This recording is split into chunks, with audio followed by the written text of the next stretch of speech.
अगर आप फर अंग्रेजी बोलना चाहते हैं बिल्कुल गोरों जैसी, तो मैं 10 फिक्रों के ये सेट्स ला रहा हूँ। सेट नंबर 4 के साथ हाजिर हूँ।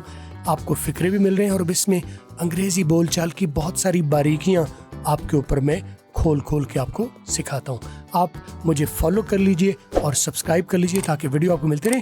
और चलें स्टार्ट करते हैं। Set number 4, no miles no meals, कर काम ले दाम। कहने का मतलब है, अक्सर तो आपने सुना होगा कि नो पेन नो गेन, ना काम करोगे जब तक कोई पेन नहीं होगी तब तक कुछ आपको गेन नहीं होगा। तो उसी का तरह की फिक्रा बना दिया गया है।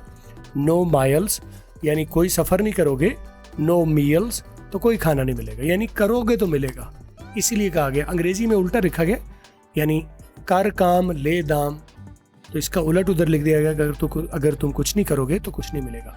नो माइल्स यानी अगर तुम सफ़र कोई तय नहीं करोगे, मेहनत नहीं करोगे, नो मील्स तो कोई तुम्हें खाना नहीं मिलेगा। अच्छा, इसको माइल बोलते हैं, आपने इसको क्या कर लिया, माइल। एल की आवाज़ जो है ना वो थोड़ी सी एल बनती है, जैसे फाइल, माइल, डायल। आप डायल, माइल, फैल बोलते हैं, उसको ठीक कर लीजिए, माइल, डायल, फाइल। इसी तरह मील है तो मील ना बोले मील। इस वीडियो की पीडीएफ भी साथ मौजूद है, नीचे लिंक में आप क्लिक करके इसकी पीडीएफ आके फ्री हासिल कर सकते हैं।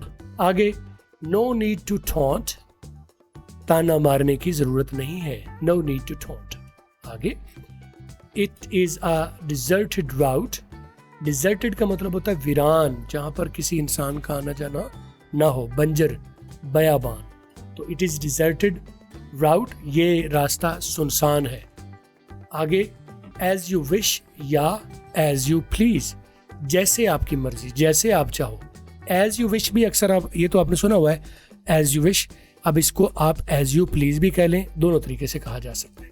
आगे, she is very pampered, she is very pampered. Pampered का मतलब होता है लाड, ठीक है। पैम्पर जो आपको बच्चे को लगाते हैं ना, वो भी बच्चे को कंफर्टेबल रखने के लिए होता है। पैम्पर का मतलब है बड़ा ख्याल रखा गया ना, बड़ा केयर्ड।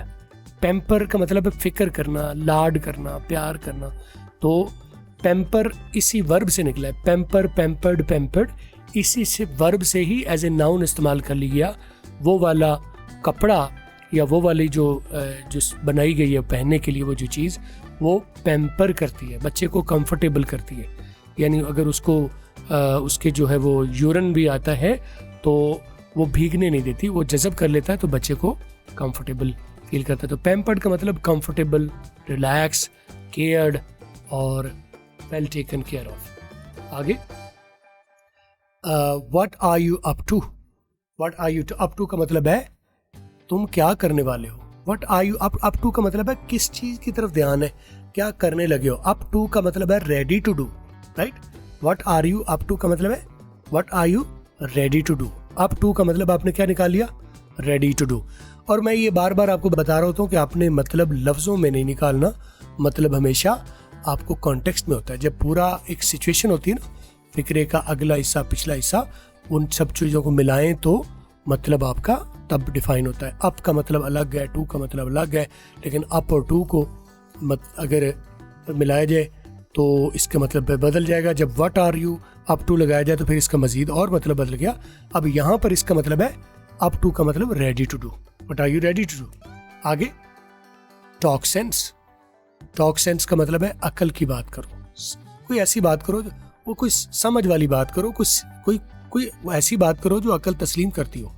टॉक सेंस, इसी को कहा जाएगा मेक सेंस, राइट। तो अगर कहा जाए कि मुझे तो उसकी समझ ही नहीं आती, तो हम कहते हैं ही डजंट मेक सेंस, या तुम जो कह रहे हो ये बात समझ से बालातर है, इट डजंट मेक सेंस।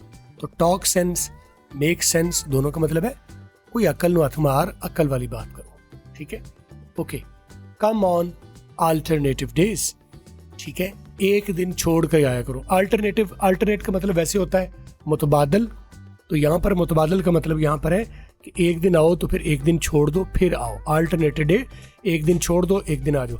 अच्छा, लफ्ज़ मैंने अल्टरनेट जो है वो बोल दिया, तो इसका इसी से बनता है अल्टरनेटिव, लेकिन उसको जब बोलने लगेंगे तो फिर बोलेंगे अल्टरनेटिव। इसको अल्टरनेट बोला, लेकिन जब इसी से मतलब बनेगा अल्टरनेटिव, ठीक है, मुतबादल, तो उसको अल्टरनेटिव नहीं बोलते, अल्टरनेटिव बोलते हैं। उसमें एल भी ख़त्म हो जाता है, अल्टरनेटिव। इन वीडियो में मेरा मकसद यही होता है कि जो मेरे को सामने कोई चीज़ आए तो उसमें अंग्रेज़ी की सेंस आपके ऊपर वाजे करूँ। मेरे सामने कोई भी चीज़ हो लेकिन उसमें अंग्रेज़ी के मामलात आपके ऊपर खोलूँ आहिस्ता आहिस्ता। ठीक है, आगे अटेंड योर वर्क। ठीक है, अटेंड योर वर्क या माइंड योर वर्क या mind your business, mind your job.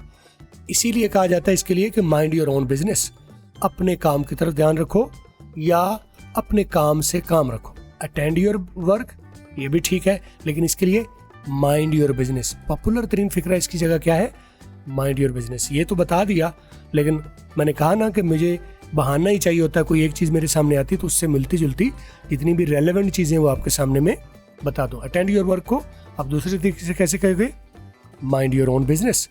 Mind your business, अपने काम से काम रखो, अपने काम की तरफ ध्यान रखो। और लास्ट फिक्रा आज का वो ये है, what is lacking here. What is lacking here, यहाँ किस चीज़ की कमी है। What is lacking here. आज मैंने एक्सेंट के ऊपर, स्टाइल के ऊपर इतनी बातें नहीं की हैं। मोटा मोटा मेरी कोशिश है कि आपको चंद फिक्रों में चीज़ें वजाहत कर दें। और फुल कोर्स के लिए आपको लिंक आ गया है, इसको आप ये क्लिक करके आप वेबसाइट पर आ जाएं और वहाँ पर पूरा कोर्स लेके तरतीब से स्टार्ट करें।